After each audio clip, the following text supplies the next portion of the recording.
Taas, tignan mo yung paa. Oy! Ano yung nararamdaman mo ngayon? Nani? Ala, ay lulublob tayo.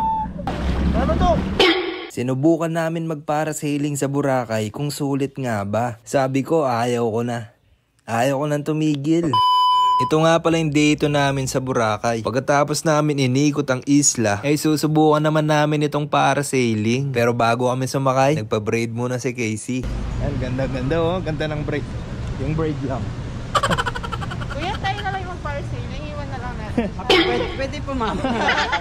Sige po, ikaw na lang din na magbayad. Ang aming tour guide nga pala, si Kuya Uno ng India's Travel and Tours. Bali 1,800 nga pala per pax ang bayad sa parasailing. Pero dahil Pinoy daw tayo, 1,500 pesos na lang. Pagkatapos namin nagbayad, dumiretso na kami sa Station 1. Kung mapapansin nyo, napakaraming turista. Dito kasi halos nag-uumpisa yung mga activities. Ito na nga yung sasakyan namin, speedboat. At syempre, kailangan muna namin magsuot ng life vest. Kala ko dito na magsisimula yung parasailing. Babiyahe muna daw pala kami ng 5 to 10 minutes para makarating sa floating house. Yung floating house nga pala ay yung pinaka-waiting area ng mga turistang gustong mag-try ng mga activities tulad ng UFO ride, jet ski, at marami pang iba. Ito na nga yung sasakyan naming parasailing boat. Kunwari, masaya pero kinakabahan na yan. Para sa ating safety, syempre kailangan ulit magsuot ng life vest at yung harness para sa parachute. Para ka lang daw nagsusuot ng pampers. At ito na yung pinakahihintay namin, ang masubok ang parasailing.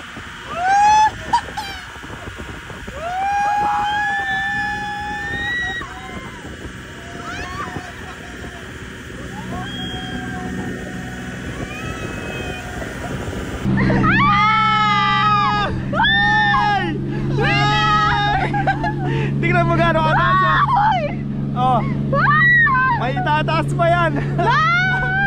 Oy, nakikita mo yan, oh. Nakikita ko rin. Grabe, oh, taas. Sobrang lalim, tingin sa baba. Tingnan mo yung sunset. Tingnan mo yung sunset. Grabe, oh.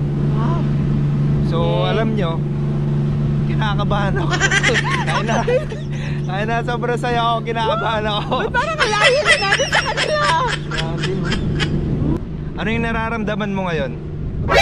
Nani? Ito yung literal na tahimik at payapa. Wala akong ibang naririnig. Grabe, tingnan mo, ang layo na natin, ang taas na natin. Yan!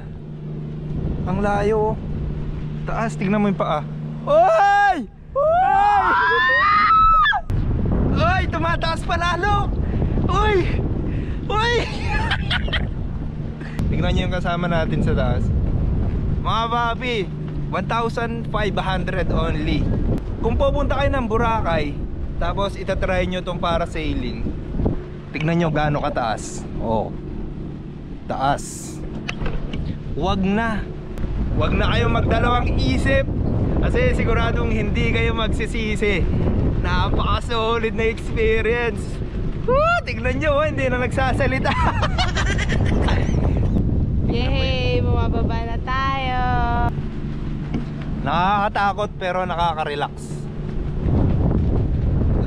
Kahit di ka magsalita, appreciate mo lang yung view.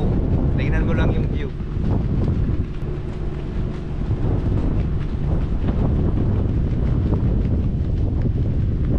Dito mo masasabi na talagang napakaganda ng God's creation. Paano pa yung mga nag-ano, parachute talaga? O, diba? Yung mas mataas, no? Hands up. Woo! Bayan, pababa na kami. Ay, nandito na pala tayo sa lulublob tayo. Lulublob tayo!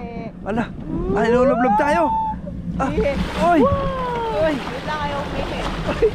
Ay, lulublob kami! Ala, ano to? Ala! Ay!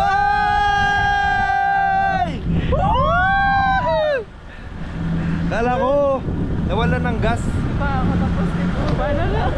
Umihi ka? Kaya, di ba daw dapat sumihi? Salamat, Kuya Uno. Napaka-solid na experience to. Ano? Baka dyan ka humihi ha? Bumaho dito.